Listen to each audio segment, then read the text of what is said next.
சேரனின் நிலம் பிறந்து சீருற வளர்ந்திருக்க நெய்தலில் பதிந்திருந்து தேடலில் அவன் கரத்தில் நீள்தந்த கரிமுகத்தான் ஓதலில் உளம் நிறைக்க ஒருவிழி கவர்ந்தொழுக்க தோகையால் பிறந்திருக்க தொடுவிரல் தாளே அங்கு அந்தண நிலம் கிடக்க கீழே அரிசங்கம் மின்னும் என்றும் வீடிலாதிருந்திடினும் வினையிலாது உறங்கிடினும் சோரிலா சூழல் வரா சோழ நாட்டு சிவமிருக்கும் ஆள வந்தோன் மூவேந்தர் அடையாள சின்னம் அது மொழியாது புதைந்திருக்கும் பாவேந்தர் கவி உரைக்கும் பயன் தூக்கா பண்பொடுக்கம் அருட்பெரும் சுடரொளியும் அண்ணல் அவன் அடையாளம் விண்ணவர்களுக்கும் தெளிவாகி விட்டிறங்கி மன்னவன் இவனவனுக்கு மறுக்காது தொண்டு செய்வர்.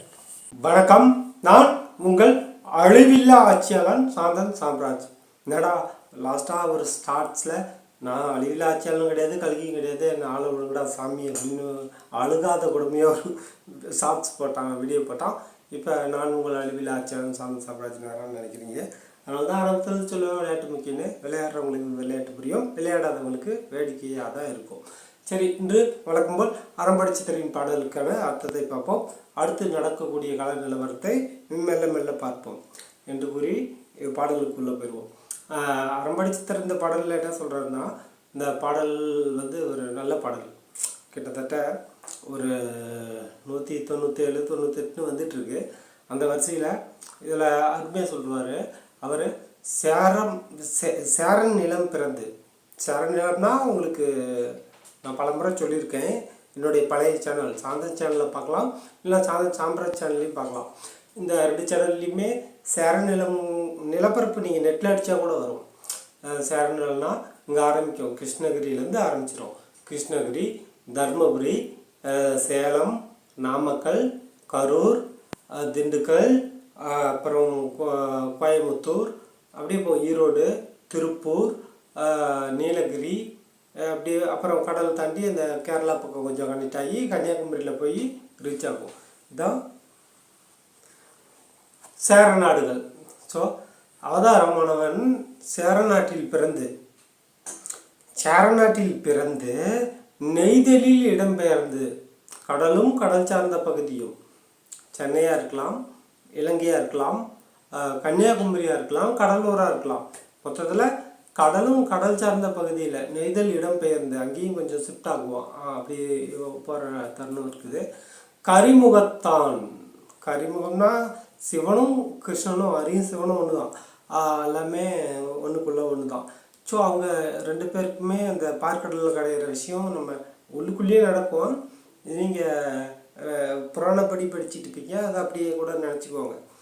எல்லாமே இங்கேருந்து இங்கே இது வரைக்குமே நடக்கும்.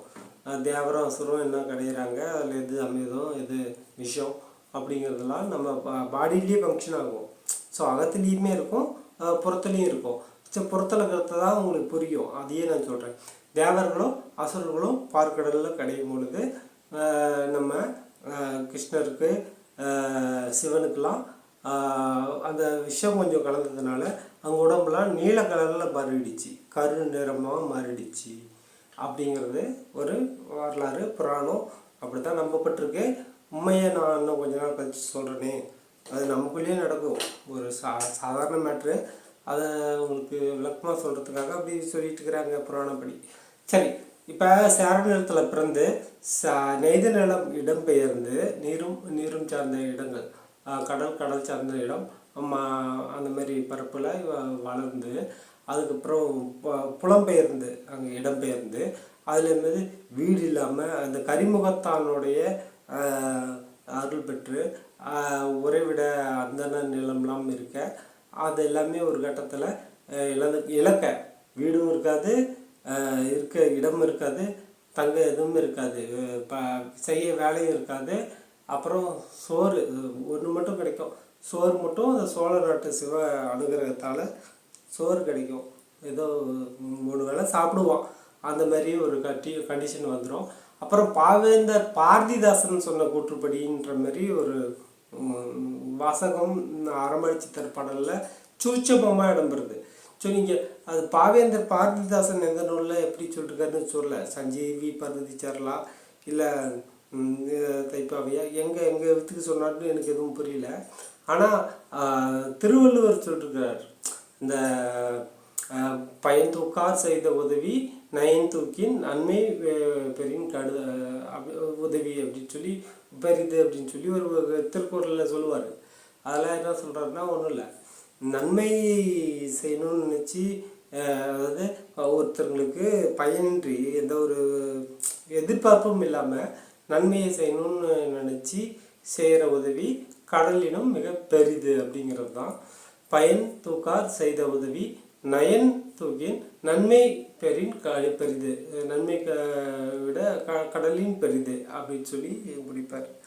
ஸோ இப்போ என்ன சொல்கிறாருன்னா, பாவேந்தர் பாரதிதாசனை சொல்கிறாரா புனைப்பெயரில், இல்லை திருவள்ளுவரை சொல்கிறாரா தெரியல.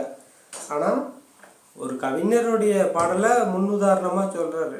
ஸோ அப்போ எப்படியும் கிமு அதுக்கெல்லாம் அப்புறம் தான் வந்திருக்கிறாரு. அறம்பாடி சித்திரங்கிறது இங்கே நல்லா புலப்படுது, அதில் எந்த மாற்றம் இல்லை.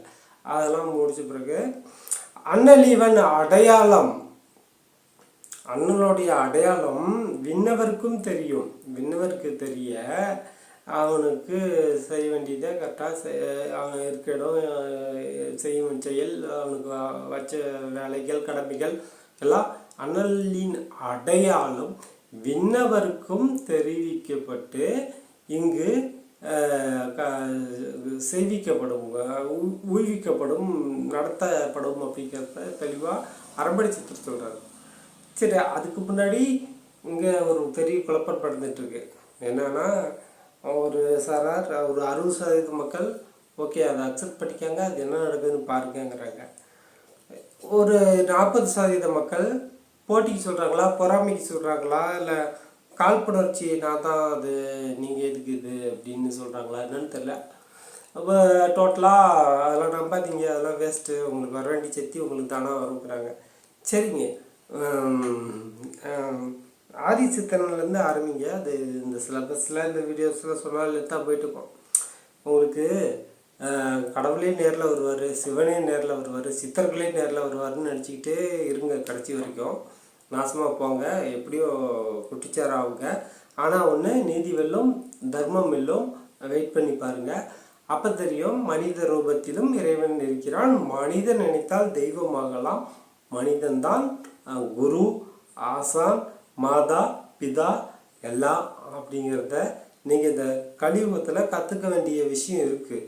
நீங்கள் இன்னமும் அறியாமையால் கடவுள் 8 கையில் 18 கையில் வேலு, ஆயுதம், சூளம், சக்கரம், சங்கு எல்லாத்தையும் ஏந்திக்கிட்டு இப்படி உங்கள் முன்னாடி நிற்கணும். அதுதானே உங்கள் ஆசை. அதுவும் நடக்கும், விஸ்வரூபம் விரைவில் நடக்கும்.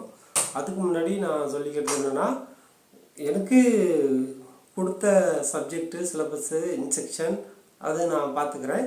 நீங்கள் ஒன்றும் கவலைப்படாதீங்க. வந்தால் மலை போனால் மயிறு என்று விடைபெறுவது நான் உங்கள் அழிவில்லா ஆட்சியாளர் சாந்தன் சாம்ராஜ். நன்றி, வணக்கம்.